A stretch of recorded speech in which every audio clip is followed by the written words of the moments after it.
क्या आपको कभी खाना निगलने में तकलीफ होती है या खाना निगलते वक़्त आपका खाना अटकता है सीने में? या आपने कभी बहुत ज़्यादा सीने में जलन की शिकायत की है? अगर हाँ, तो आपको इसोफेजियल कैंसर के बारे में जानना बहुत ज़रूरी है।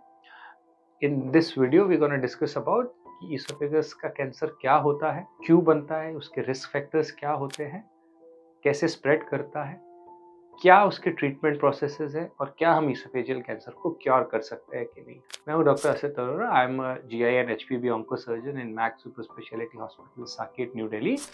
और आज हम बात करेंगे इसोफेजियल कैंसर के बारे में डिटेल में। हमने एक और वीडियो भी बनाया था हमारे यूट्यूब चैनल के लिए, जिसमें हमने इसोफेगस के कैंसर और उसके ट्रीटमेंट को डिटेल में डिस्कस किया था। वो भी आप रेफर कर सकते हैं। इसोफेगस का कैंसर होता क्या है? इसोफेगस बेसिकली एक फूड पाइप होती है जो खाना आपके मुंह से आपके पेट तक लेके जाती है, पैसेज है। ये ट्रैवर्स करता है आपके नेक से चेस्ट और फिर एब्डोमेन में। इसोफेगस की जो इनर लाइनिंग होती है, जो उसका म्यूकोसा होता है, उसमें जो कैंसर डेवलप होता है उसे हम इसोफेजियल कैंसर बोलते हैं, जो कि आमतौर पे 2 टाइप का होता है, स्क्वैमस सेल कार्सिनोमा या एडिनोकार्सिनोमा। अब ये कैंसर बनने के रिस्क फैक्टर्स क्या हैं, बनता क्यों है? So most common risk factors जो है इसोफेजियल कैंसर का, वो है smoking, second is alcohol, and third most important risk factor is gastro-oesophageal reflux disease, जिसको कि आप कंप्लीटली इग्नोर कर दें, जो सालों साल बना रहे, तो वो कैंसर कॉज कर सकता है। इसोफेजियल कैंसर के सिम्टम्स क्या होते हैं?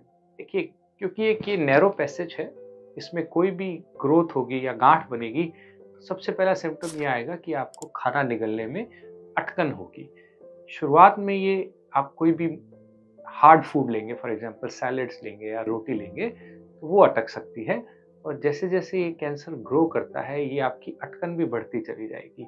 आप पेशेंट रियलाइज करते हैं कि शुरू में सिर्फ रोटी अटकती थी, बाद में उन्होंने जब दलिया खाना शुरू किया तो वो भी अटकने लगा, उसके बाद जूस भी अटकने लगा या दूध भी अटकने लगा। That means cancer was growing, and as it was growing, जो इसोफेगस का जो पैसेज है वो नैरो होता चला गया, जिसके कारण से खाना ज़्यादा अटकने लगा। सो ये इसोफेजियल कैंसर का सबसे इम्पॉर्टेंट और सबसे इनिशियल सिम्टम होता है। लेट स्टेजेस में, क्योंकि आदमी या कोई भी इंसान इस प्रॉब्लम से जो ग्रसित है, वो खाना प्रॉपर नहीं खा पाता है, तो इसके कारण से उनको बहुत ज़्यादा वेट लॉस होता है, भूख लगनी बंद हो जाती है। एडवांस स्टेजेस में जब कैंसर थोड़ा बढ़ जाता है, तो आपको बहुत ज़्यादा पेन रह सकता है। इनिशियल स्टेजेस में आमतौर पे कैंसर्स पेनलेस होते हैं, बट लेटर ऑन बहुत ज़्यादा पेन रह सकता है, जो आपकी चेस्ट में जा सकता है पेन।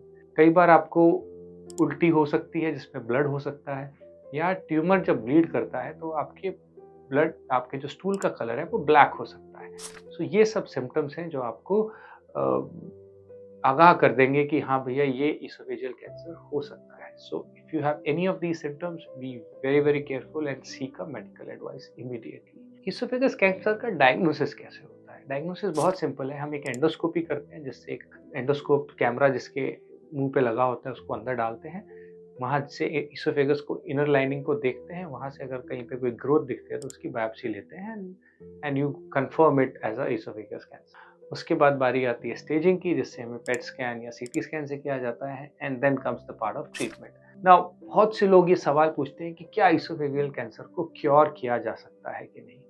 बिल्कुल, इसोफेगस कैंसर को क्योर किया जा सकता है।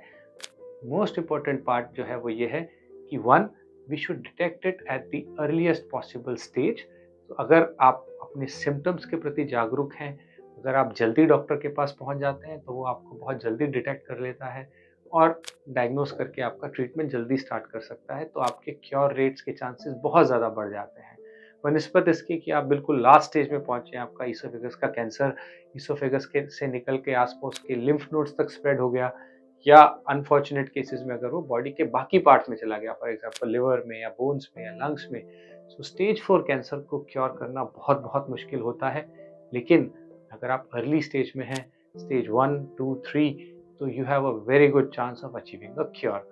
क्योर किया कैसे जाता है? इसोफेगस कैंसर में आमतौर पे हम मल्टी मोडालिटी थेरेपी का यूज करते हैं।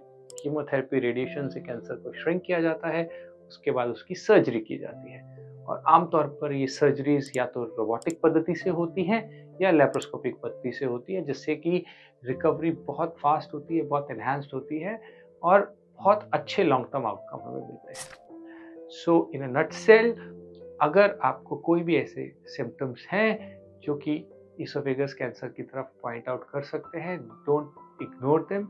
Please seek an expert medical advice. Thank you so much.